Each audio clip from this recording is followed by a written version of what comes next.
The next series of exercises we're going to do are laying on a foam roller. This foam roller is a half foam roller where the surface is flat on top and rounded on the bottom. So you can put the rounded side down. And I've got a little bit of advantage because I'm in grass. And when you first do this, you might want to be on carpet because it'll help you secure the wobbliness of the roller. To challenge yourself, get on a hardwood floor or a tile floor, and it'll be more unstable and make you have to work a little harder, which is great. So the first thing we're going to do is take our strap or belt and put it around our wrists so that our hands are straight out from our shoulders. Then we want to make sure that your shoulders aren't reaching to the sky or not too far back. They're just resting in a very relaxed position with straight elbows. What I see many times with my patients is when they go to straighten their elbow, their shoulder comes up to their chin. So we'll do a couple things. One is bring your shoulders up to your chin or your ears and then drop them down to your pelvis. Bring them back up to your ears, drop them down to your pelvis so you feel the full range, the full excursion that's possible for your shoulder girdles. And you want to stop in the middle position. You also want to breathe into your back so that you feel your rib cage, the part of your spine that's attached to your rib cage, be pressed down into the foam roller. The part of your spine that doesn't have any ribs, your lumbar spine, your low back, will be raised off the roller. That's normal.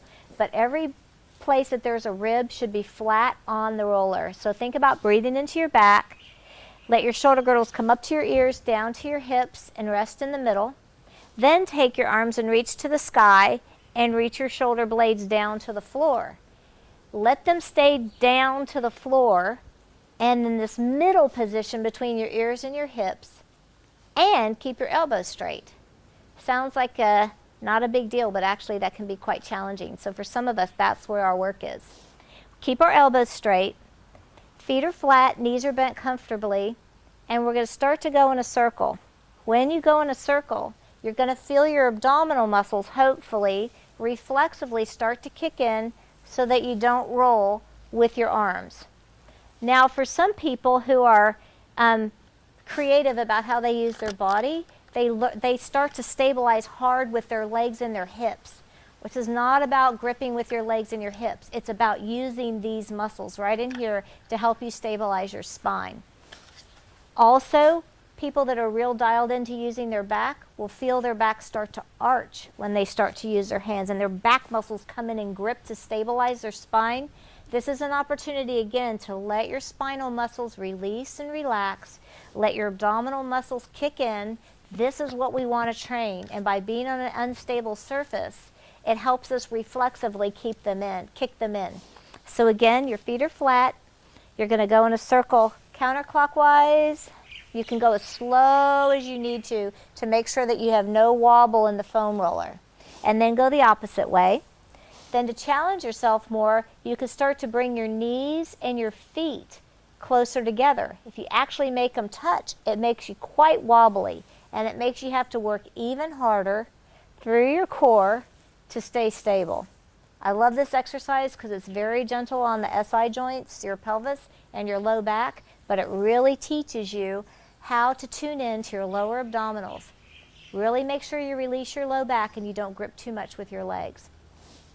Then as another abdominal progression, I want you to put one hand on your lower abdominals and one hand on your rib cage. And go ahead and inhale. As you exhale, feel your tummy drop up and in and feel your ribs come down. That's your exhale. Your ribs come down, down, down, down, down. Your tummy comes up and in.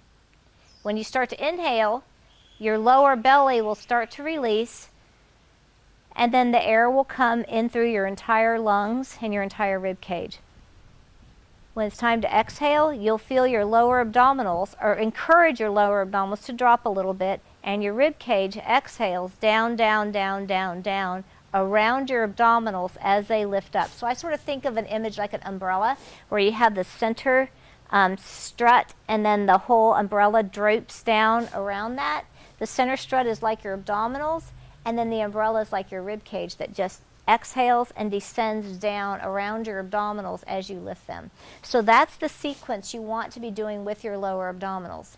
Once you get that breathing sequence, on your next exhale, See if you can just lift one heel with your tippy toes still pressing down into the ground. Inhale, then lift your opposite heel as you exhale. Then inhale, then go ahead and start your exhale.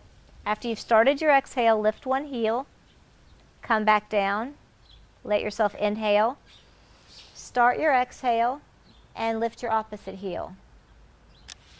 When you feel like that's not very challenging, we'll go to lifting a knee. So inhale, start exhaling, feel your tummy come up and in and your ribs come down, and you lift one knee, and then come back down on the rest of your exhale. Pause while you inhale. Feel your rib cage fill. Tummy comes up and in, ribs come down, lift this knee. Good. And then back down. Pause, inhale. Start to exhale, tummy comes in, ribs come down, lift this knee. If you want to challenge yourself further, let that knee fall out. Come back in, and then come down. Same thing with the other side, inhale. Start to exhale, tummy comes up, ribs come down, knee falls out. And woo, I lost my balance on that one, so that one's challenging for me. Being able to lift your knee and let it fall out, not so hard on this side. Much more challenging for me on this side. Let it come out. To really work hard with my core to bring it back up and come down. Okay? So then the next one, inhale. Start to exhale. Tummy comes up and in, ribs come down. Lift your knee. As you're exhaling, keep exhaling. Straighten that leg back out. No movement happens here. Come back up and set it down. Inhale.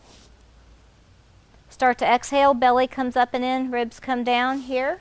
Straighten this leg out. Keep exhaling, keep exhaling, keep exhaling. Bring it back up and down. Let yourself inhale. Now, I don't know if I can do this one, but the next one is let yourself inhale. Start exhaling, no movement in your spine. Tummy comes up and in, both knees come up. Good. And both legs go out. No movement here. No arching of your back, and then come back up and in, and then down.